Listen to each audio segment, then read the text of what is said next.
Oh, stunning. Black and white stripes in the head, looks like a skunk. Here, you want to see? I should have brought my binoculars. I have an extra pair in my bag, too.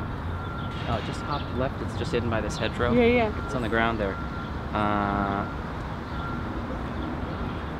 There you go. White ground, sparrow, Shakespeare, garden, See him? path. Oh my, that's unbelievable. This is like a super rare bird. Wow. Not super rare, like medium rare. Fantastic. Shakespeare garden path. Hashtag Bird Central Park. Cool. A bunch of birders will probably show up momentarily.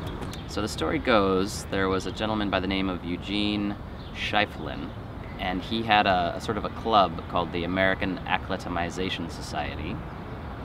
It was his opinion that American bird life was a little bit coarse in nature and should be augmented with more refined European species. And he proceeded to release many species of birds in Central Park.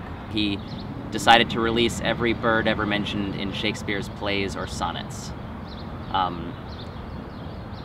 Perhaps because what European birds would be more refined than those that inspired the bard, you know? So if we're gonna really bring classy European bird culture to the Americas, that would be the best source.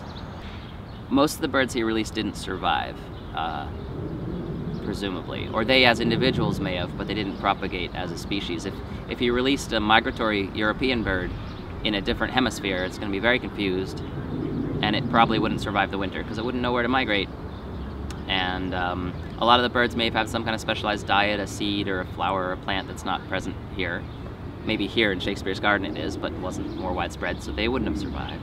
But we know that at least one species did, and it didn't just survive, it thrived, and that's the European starling. The European starling is featured in Henry IV.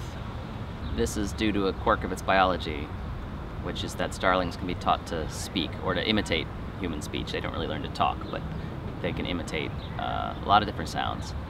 Around here, I often hear them imitating other bird species. But if you have a captive starling, you can teach it to talk like a parrot. So Shakespeare knew this, and so he sort of had a little throwaway line, a joke about that in Henry IV. There's a character named Hotspur.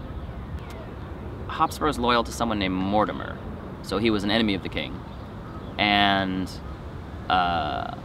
Hotspur said, "I will go to the king when he is sleeping, and I will holler in his ear, 'Mortimer.' And then he said, 'Nay, I shall have a starling be taught to speak nothing but Mortimer, and I will give it him to keep his anger constantly in motion.'" So it's like this gag gift. He'd give this bird to the king, and the king would be like, "Oh, thank you, I love starlings," you know, and put it in his room, and then the starling would say, "Mortimer," and the king would get mad. So yeah, the whole thing's a little odd, I always thought, but also kind of funny. I mean, I think it's meant as a joke. And due to that one line, starlings are now the most abundant bird in the New World.